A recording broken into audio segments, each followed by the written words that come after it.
အားလုံးပဲမင်္ဂလာပါရှင်ကျမတို့ဒေါက်တာမမြတ်ထွန်းမှတူတူယောဂကုဆရာတယောက်ဖြစ်ပါတယ်ကျမဒီနေ့ဗီဒီယိုထဲမှာဆွေးနွေးပေးချင်တဲ့အကြောင်းအရာကတော့ဒီနှုတ်ထွက်နဲခြင်းပေါ့နော်နှုတ်ထွက်နဲစေတဲ့အချက်တွေမှာဆိုရင်ဒီအာဟာရမျှတစွာမစားခြင်းstress များခြင်းနဲ့ကောင်းမှုဆိုတာမတိုက်ခြင်းကောင်းမှုဆိုတာမညှစ်ခြင်းပေါ့နော်နှုတ်မညှစ်ခြင်းဒီ၃ချက်ထဲမှာဘယ်ချက်ကအရေးကြီးဆုံးဖြစ်မလဲဘယ်ဟာကပို့ပြီးအရေးကြီးလဲဆိုတာနဲ့ပတ်သက်ပြီးတော့ဆွေးနွေးပေးသွားချင်လို့ပဲဖြစ်ပါတယ်ကြည့်ရှုပေးကြတဲ့မေမေတို့ရောဘယ်ချက်ကအရေးကြီးဆုံးဖြစ်မယ်လို့ထင်လဲပေါ့နော်ဒီ၃ချက်မှာဆိုရင်အားလုံး၃ချက်လုံးကတော့သူ့အနေနဲ့သူအရေးကြီးပါတယ်အထောက်ကိုပြုတယ်မရှိလို့မဖြစ်ဘူးပေါ့နော်ဒီ၃ချက်လုံးပြည့်စုံမှုကတော့လိုတယ်ဒါပေမဲ့ဒီ၃ချက်ထဲမှာပေါ့နော်ဆရာမရဲ့အတွေ့အကြုံပေါ့နော်ကိုပိုင်အတွေ့အကြုံနဲ့ပြောရမယ်ဆိုရင်ဘယ်ဟာအရေးကြီးဆုံးလဲဘယ်ချက်ကအဓိကကြီးစိုးနေလဲဆိုရင်တော့ဒါ stress ကိုပဲဆရာမတို့ပြောချင်တယ်ပေါ့နော်ဒီစိတ်ဖိစီးမှုများခြင်းကဒီမိခင်နှုတ်ထွက်တဲ့ပမာဏပေါ်မှာအရန်ကိုထိရောက်မှုတက်ရောက်မှုရှိပါတယ်လို့ပြောရင်ဒီဆရာမနှစ်ပိုင်းပြောချင်တယ်ပေါ့နော် physical stress ရဲ့ emotional stress ရဲ့ပေါ့နော်ဒီ physical stress မှာဆိုရင်တော့ခန္ဓာကိုယ်ရဲ့ခန္ဓာကိုယ်မှာဖြစ်တာပေါ့ဒါတခြားတော့နေထိုင်မကောင်းတဲ့တကယ်နေထိုင်မကောင်းဖြစ်တဲ့ချိန်လေးပေါ့နော်ခေါင်းစာခြေဆုံးပေါ့နော်ဘယ်နာပဲနေမကောင်းဟောဒါအားလုံးကခန္ဓာကိုယ်အတွက်ဆိုရင်ဒါ physical stress ဖြစ်တယ်ပေါ့နော်ဒီလိုမျိုးဖြစ်တဲ့အခါမှာဆိုရင်မိခင်နှုတ်ထွက်နှုံးကတိတာရော့ကြတယ်ပေါ့နော်ကျမဆိုရင်ဒီကလေးကအခု9လကျော်ပဲရှိသေးတယ်ဒီ9လမတိုင်ခင်မှာဖြစ်လိုက်တာမှဒီမျိုးစုံပေါ့နော်ဒီစီပိုးဝင်တာဆိုလဲ2ခါလောက်ဖြစ်တယ်အရန်အပြင်းဖြားတာပေါ့နော်ဒီချမ်းတုံမျိုးအပြင်းဖြားတာဒီဒါမျိုးလည်းဖြစ်တယ်ဒီနှုတ်ချောင်းပိတ်တာတို့နှုတ်ခဲတာတို့ဆိုလဲခဏဟုတ်ဖြစ်တယ်ပေါ့နော်ဒီလိုမျိုးဘာကြောင့်မဖြစ်လို့ဖြစ်သွားပြီဆိုတာနဲ့ဒါ physical stress ဖြစ်တယ်ပေါ့နော်ခန္ဓာကိုယ်ကဒါကိုstress ပုံစံဒီစိတ်ဖိစီးတဲ့ပုံစံအနေနဲ့မှတ်ယူလိုက်တယ်အဲ့ခါမှာဆိုရင်လုံးဝနှုတ်ထွက်ကနေသွားတယ်ပေါ့နော်ငကိုကလည်းကျမကဒီနှုတ်ထွက်များတဲ့ထဲတော့မပါဘူးပေါ့နော်ဒါမဲ့စူးစမ်းပြီးတော့ကိုကရအောင်ညင်ရင်တိုင်နဲ့ပဲတောက်ခံလာခဲ့တာပေါ့နော်ဒီလိုမျိုးဖြစ်တဲ့အချိန်လေးမှာဆိုရင်ဒါကိုခန္ဓာကိုယ်ကလည်းမလိုက်နိုင်ဘူးညစ်ဖို့တိုက်ဖို့လည်းအားမရှိဘူးပေါ့နော်ဒီလိုခါမှာမတိုက်ဖြစ်တော့ပိုကြနှုတ်ထွက်တာပိုကြတယ်ပေါ့နော်ဒီလိုတို့မေမေတို့အနေနဲ့ကိုကျမ်းမာအောင်နေထိုင်မှုကတော့အရေးကြီးရပေါ့နော်ကျမ်းမာမှာ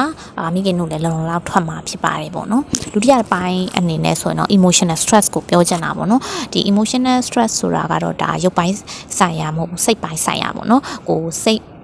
ခံစားချက်တွေပြင်းထန်တဲ့စိတ်ဖိစီးနေတဲ့အချိန်ပေါ့နော်ဒီနို့တိုက်မေမေတွေဒီကလေးမီးဖွားပြီးစားအချိန်မှာဒီစိတ်ကအရန်ကိုတွေးတာနုလည်းဖြစ်တယ်လို့လူကလည်းနည်းနည်းမှထိခိုက်မခံနိုင်ဘူးပေါ့နော်ဘာရဲမဟုတ်တဲ့ပြောစကားအစစိတ်မကောင်းလွယ်စိတ်ထိခိုက်လွယ်ဖြစ်တတ်တယ်ပေါ့နော်ပြီးတော့ဒီလိုမျိုးကိုဆိုလဲဒီမိခင်တို့ကလုံလောက်မထွက်ခဲ့ဘူးပေါ့နော်အဲ့ခါမှာအရန်ကို guilty ဖြစ် stress တွေတက်တယ်ပေါ့နော်အဲ့ခါမှာကိုယ်တော်မှမထွက်ရကောင်းနေခြင်းဆိုပြီးအပြစ်တွေတင်နေမိတက်တယ်ပေါ့နော်အဲ့ဟာတွေကလည်းတော်တော်ရို့တက်ရောက်မှုရှိတယ်ပေါ့နော်ကိုကအဲ့လိုမျိုးစိတ်တိုးလေးထွက်ရကောင်းလားနဲ့စိတ်ဖိစီးလေးဒီနှုတ်ထွက်နှုံးကလည်းပို့ပြီးတော့နဲလီဖြစ်တယ်ပေါ့နော်ဒါအဲ့မှာကိုယ့်ရဲ့ပတ်ဝန်းကျင်ကဒီလိုဘာရဲမဟုတ်တဲ့ပြောစကားလေးကအစကိုအဲ့မှာထိခိုက်ခံစားလွယ်တော့လေပို့ပြီးတော့နှုတ်ထွက်ကိုနဲဝါစေနိုင်တယ်ပေါ့နော်ကျမဆိုလဲအဲ့ချိန်တော့ဆိုစားလိုက်တာလဲစုံနေရပဲပေါ့နော်အာဟာရကတော့အာဟာရမပြေဝစရာအချားတော့မရှိဝိတ်တွေကလည်းတက်လာလိုက်စရာဆိုမှပဲကိုတော့မချိချင်တဲ့အစုံပေါ့နော်အိမ်မှာဆိုလဲအသားပြုတ်တီရောဟင်းပြုတ်တီရောအစုံပဲပေါ့နော်မော်အိုဗာတင်းနေရောတကယ်လုံးဝနှုတ်ထွက်များပါတယ်ဆိုတဲ့အစားအစာမှန်မြအကုန်လုံးစားတာပဲပေါ့နော်ကိုနတ်ဝိုင်းကောင်းနေဆိုလဲတောက်တာပဲဘာရွက်ဆိုလဲတောက်တာပဲပေါ့နော်အဲ့ဒါကိုလည်းနှုတ်ထွက်မများဘူးပေါ့အဲ့မှာကိုအရန်နေစိတ်တူတာပေါ့နော်ငါဒီလောက်စားနေလောက်တောက်နေလူကဘွယ်ဝါပြီးတော့ဒီနှုတ်ကြတော့မထွက်ဘူးဆိုပြီးကိုရဲ့စိတ်တွေတူဂေတီတွေဖြစ်ကလေးကိုဒီနှုတ်တော့ကောင်းတိုက်နိုင်ရလားဆိုပြီးကိုရဲ့ဖြစ်တင်တာပေါ့နော်ဒီလိုတွေဖြစ်နေလေခန္ဓာကိုယ်ကလည်း stress အားဖြစ်ပြီးတော့လုံးဝနေတာကလေးဆိုကွာလေအဲ့တော့မိခင်တို့ရအောင်တိုက်မယ်ဆိုပြီးတော့လေတောက်ခံနေရလဲပါတယ်ပေါ့နော်အဲ့ခါမှာမထွက်တဲ့လေအဲ့လိုမျိုးတွေဖြစ်တယ်ပေါ့နော်ဒါကြောင့်